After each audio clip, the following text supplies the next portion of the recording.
Welcome to Cardinal Coach's Corner. Our guest this week is fifth-year Cardinal head softball coach Maria Winn-Ratliff, who's also the assistant athletic director here at the college. Maria's got 872 career wins, 165 here at the college.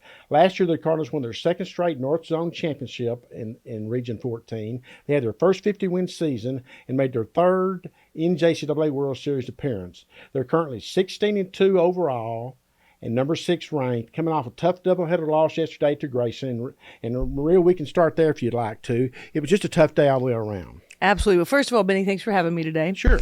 Kudos to Grayson, man. Their number one arm I thought was outstanding. By far the best arm that we've seen so far. And I think probably, we'll see up until we get an opportunity to maybe get to the postseason.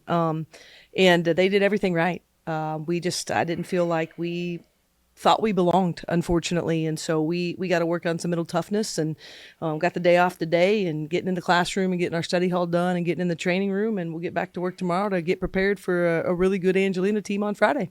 I always felt like a loss does not kill you for the rest of the season unless you let it do that, but you've got to learn from it and take from it. What do you hope your team learns from yesterday's doubleheader loss? Well, the first thing we told them was, it's February. We're a long way away. We don't start conference for another 3 weeks. We're a long way away from, what some of those things are. So we just can't let it beat us up. We got to learn. We got to figure out how to have some more confidence when we go to the plate and really believe in ourselves and believe in our plan and our approaches. And we got to just get some better help in the circle. I thought Ella Lozano was outstanding in the circle yesterday. And she didn't pitch as well as she wanted to on Friday. So for her to have that outcome, that was really great. I thought Alexa Beeson hadn't had a ton of innings, and she came in and did some things for us. So there were some positive takeaways that we could have. And so, we don't want to dwell on it. We want to make sure that we just are better prepared for the next opponent. And we try to talk about pitch to pitch, inning to inning, and just getting better. Well, you've got 18 games in the books, which is about a third of the season. At this point, what kind of report card would you give your teams in, say, fielding, hitting, and pitching? I think something that we hadn't done well in the past was, that 54 to 58 range pitching. We had a hard time hitting that. And so we've done a much better job with just being more consistent with our offense outside of yesterday, more consistent with our offense. So, I was really pleased with that. And then, outside of yesterday, I thought our pitching's been outstanding. Valdez came in a huge situation against Weatherford, and throws 4 or 5 shutout innings for us to help us get the win. We've just had a ton of depth in the circle, and base running. We haven't stolen a lot of bases. Not that we don't have the ability to do that. I think there's just not been a ton of opportunities to do that because we scored some runs early, and I think there's a certain way that you play the game, and so I got a little fired up on Friday because we did some things that I didn't want them to do, and I said that's not what you do, and that's not who we are, and that's not how we're going to play the game, and so. But to win 16 in a row is big, and we had to go on the road and win a couple hard ones on the road. We've got some really good teams coming in, over the next 10 days, 2 weeks kind of thing, that we'll get to play at home. We're going to go on the road and face a really good blend team that, comes from not being ranked to 7th. And so, overall, I like where we're at. I just think that there's a couple things that, we really got to improve on if we're going to be where we want to be in May.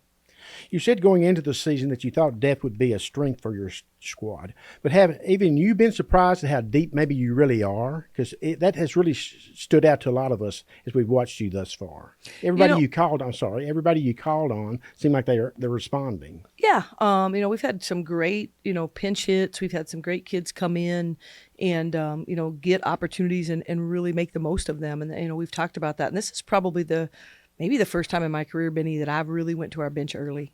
I'd always just made my lineup out, and those were the kids that we were going to play. And, if I got somebody some opportunities, and I think as I get older, and the game's changing a little bit, you got to get kids a ton more opportunities, because if you expect for them to be able to do things down the stretch for you, they've got to know that they can do it, and they've got to know that they can do it repeatedly. And so, we're just trying to still give opportunities to everyone. And, all the positions aren't figured out yet. We're still tweaking the lineup a little bit as far as, I think we know that one hole. I think we know the 3-4 hole, some things like that. But there's still some people that we're moving in and out. We're seeing some changes in the outfield a little bit. I think we've just got a lot of utility type kids. Allie Wainwright can play multiple positions. Taylor Bilderback the other day played 4 positions in one game. Kinsey Hess can go anywhere on the infield. Madeline Mendoza can go anywhere on the infield. Sydney Murphy can go anywhere outside of the pitching circle. That is what I think really makes us unique, is we just have some of those position players that, we can move them to multiple spots and we don't really see a change, where before I think it was, man, if we go to her, there's a lot we're really going to be missing. And I think that the parity, there's not as big of a discrepancy when we go to another player as maybe there had been in the past. One thing that struck me is how well your 7, 8, and 9 hitters have hit this season. Talk about those young ladies they're really coming through for you. Yeah, Cam Messick is probably not in a lot of people's 8-hole. Yeah. And we put her up in the 1 a little bit, and she just seems to fit. There for a while she was hitting 700-800, and I think she's kind of leveled out more closer to that 500 mark. But, she's a transfer from UNLV that didn't get a lot of reps, and she's a natural lefty, and so we've really added a slap game to her repertoire, and that's really helped her a lot. She can stand in and hit. She doesn't strike out a lot. She puts a ball in play a lot. She runs very well. She's very instinctive. So I think, being able to have her in the 8-hole is big for us. And then, Kinsey Hess she squares up 2 huge balls for us, and she's kind of been down in the bottom of that lineup as well. And Emily Staff as well. Em was beat up yesterday. She was the last out of the game, and she hits a great ball to right center field that they have to really work hard to catch. And if they don't catch that ball, does the game get extended? And who knows what happens? And so she came up with a big double for us as well. And so, I think we just have a different group that doesn't really get caught in where they're batting in the lineup. I think the thing that impresses me the most about this group is they're excited for their teammates. Ella gets a opportunity to hit and gets a hit, and they're so excited for her. And Beeson comes in and gets a big RBI the other day, and they're excited for her. And so that's what makes it fun. This group is just different than any other group I've had, and the opportunities for them they're endless. We just got to keep them motivated and hungry. You're hitting 501 as a team, and you've got 101 extra base hits, including 24 home runs. And of course, Allie Wainwright, who you mentioned earlier, has 7 home runs. Talk about her and what she really brings to the team. She had a great fall for us. She's got a ton of power. She hits lefty, throws at righty. She's also a really good pitcher. She is. But she's a great first baseman. And so, we've got to look at that. And she didn't throw yesterday. And I think she leads us in doubles and RBIs and hits and home runs. And so she runs well, plus she's got power. This fall she bunted a couple times and people were kind of caught off guard. She's a player that has a lot of tools in her tool bag. And so we just, gotta, I know if you're going to tell me you're crazy because she's hitting probably, 480. I don't know what her average is. We don't really try to talk about that too much, but there's parts of her game that she can get better. And so we're really working on that. And that was something I was really excited for her yesterday afternoon. In the 5th inning, she gets a big home run for us and gives us a little bit of spark. And so just some things that she's been working on. It was nice to see that kind of come to fruition for her. We've talked about your depth, and to me, in my opinion, you're really deep at the pitching position. I've counted 8 players that have been in the circle this year. Is that about what you thought you would get out of this group? We knew we had 8 pitchers. Now we didn't know coming in like how the dust was going to settle, if you will. They all got tons of opportunities in the fall. Dominique and Mickey up to this point, I thought had thrown really, really well. And yesterday they just didn't have their best stuff. But we think we can win with a lot of different arms in the circle, and we've been doing that, given some different opportunities and some.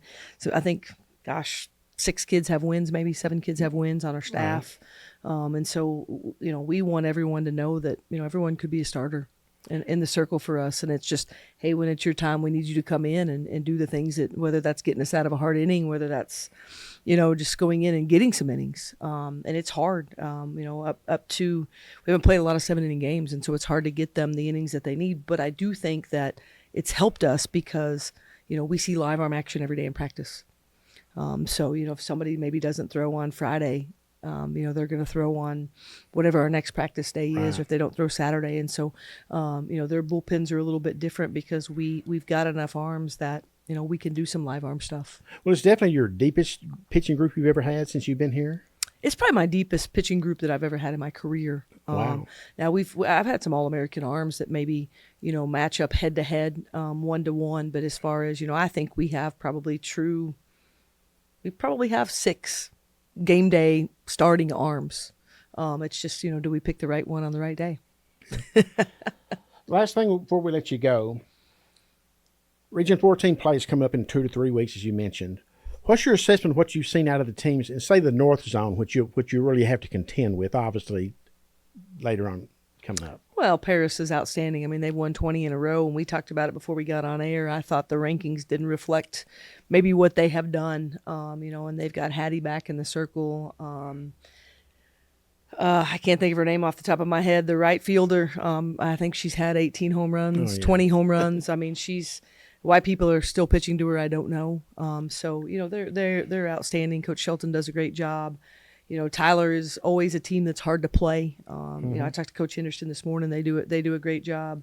Bosier's brought in a freshman arm, I think from maybe France.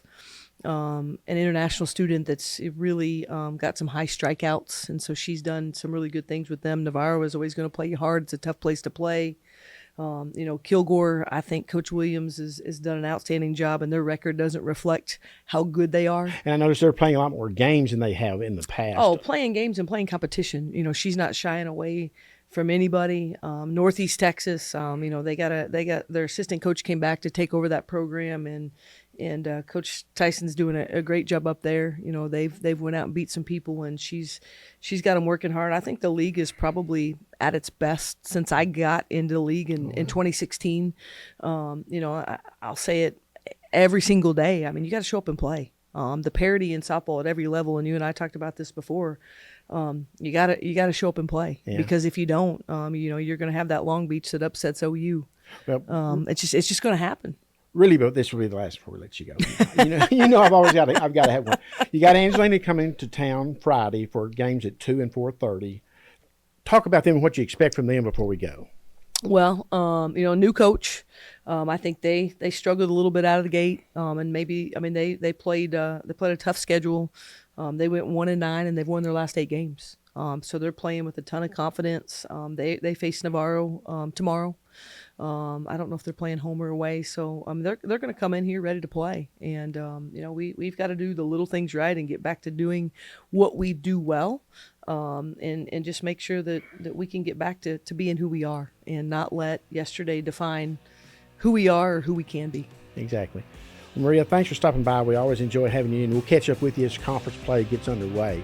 Folks, get out to Kane Park to see the Cardinals play. Eventually, we're going to be at the new field. Eventually, we're going to get there, I promise. But until then, we'll see you next week on Cardinal Coaches Corner.